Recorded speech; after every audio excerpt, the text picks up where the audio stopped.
Hello everyone, welcome to my channel. So, ang ating pag-uusapan ngayon is about sa moving heads na LED beam wash, no? So, paano natin lilinisin yan kapag ang lens ay nagkaganyan na, yung naging pagi na, no? So, ituturo ko sa inyo step by step at kung paano ito gagawin sa model na ito, no? Meron kasi mga tips and trick ito yung ganito model. Mga professional lighting po kasi ito, no? Ito yung mga mamahaling lighting fixture, ano? So, ituturo ko sa inyo kung paano natin ito lilinisin, okay? And sasamahan na rin natin ng kaunting maintenance yan, ano? So, total binuksan nyo na rin lang o bubuksan nyo ng unit, isama nyo ng bugahan kasi nagkaalikabok din yan, ano? Although hindi ko pinakitang bubugahan dito is automatic na po yun, okay?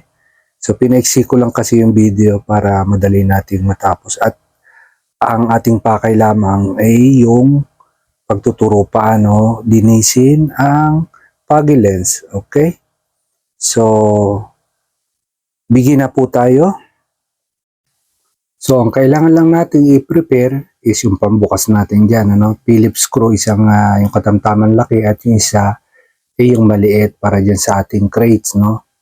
So, yun yung ating pantatanggal niyan. So, unahin natin aalisin itong dalawang screw dito. So, bali, apat yan, then dalawang cover, bali 8, no? Tanggalin nyo yan. Then, ma-access nyo na yung crates, okay?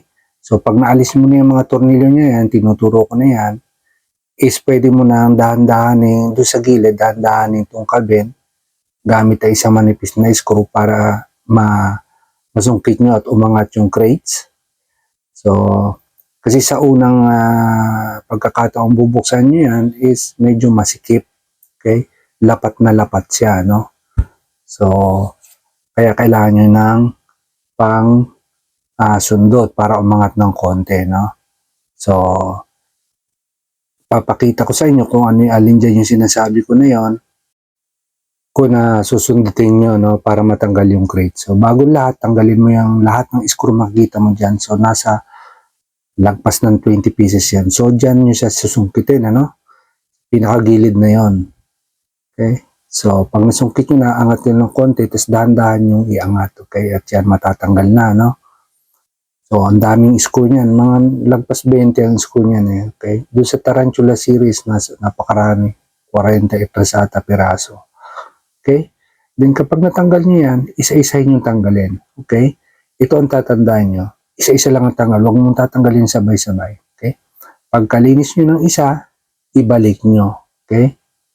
Ibalik nyo. Kasi minsan nasubukan ko, tinanggal ko lahat. Nung nilalapat ko na yung sa nagka-problema, hindi ko maipasok lahat. Hindi ko mailapat ng maayos. No? So, hindi ko sure kung hindi sila pare-para sa laki, pero nakataon lang siguro na nahirapan talaga ako.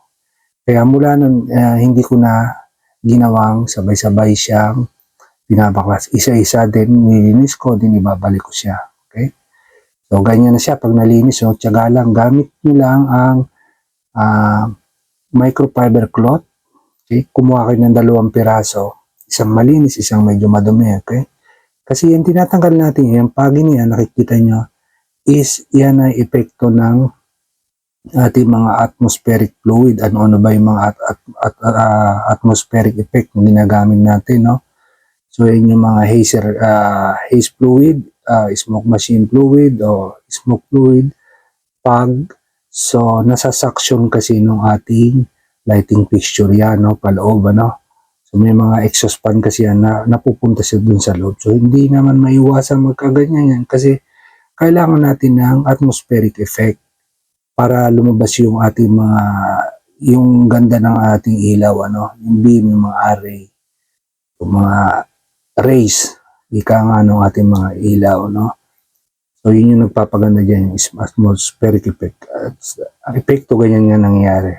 So, itong nakikita nyo is Tarantula series to. So, napakarami. Daming mata, no? So, bago nyo matanggal yan, ako, napakatagal.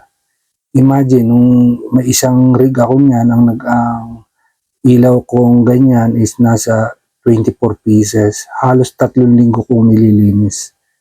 Hindi naman full araw-araw kasi may event tayo. So naglalaan tayo ng mga 2 hours a day. Ay ganun karami. Ganun ako inabot katagal para bago ko malinis lahat. Okay? So kasi isa-isa siya, no? At maproseso dahil sa dami ng tornilyo at ikakabit mo dyan. Yung daming pixel. O, pixel ang tawag dyan, okay? Kasi itong mga ganitong picture is pang pixel mapping, okay? Pwede kang magpalabas ng picture image dyan, okay? Gawa yan ng Robi.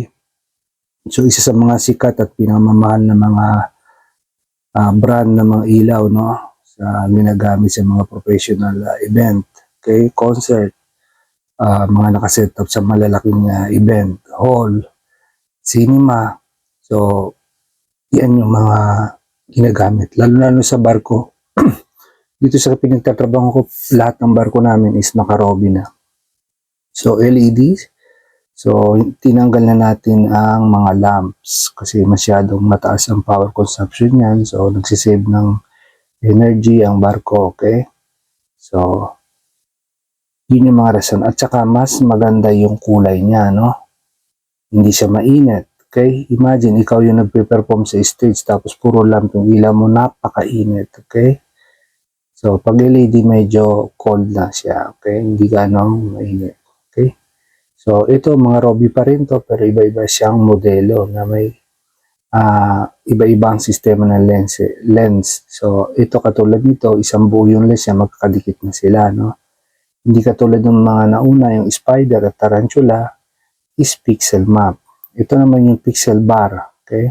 Tetra bar. So, ganyan din ang kaso niya, oh. So, nagpapagi. Okay? So, medyo masakit sa mata tingnan kapag ganyan ang mga ilaw mo, no? Alam mong hindi dapat, ayan, no? May nagsulat na clean me. Okay?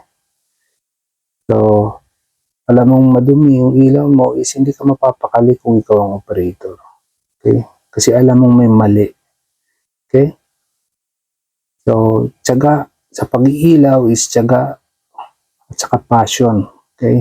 Maging creativity ang mga ginagamit natin. Okay?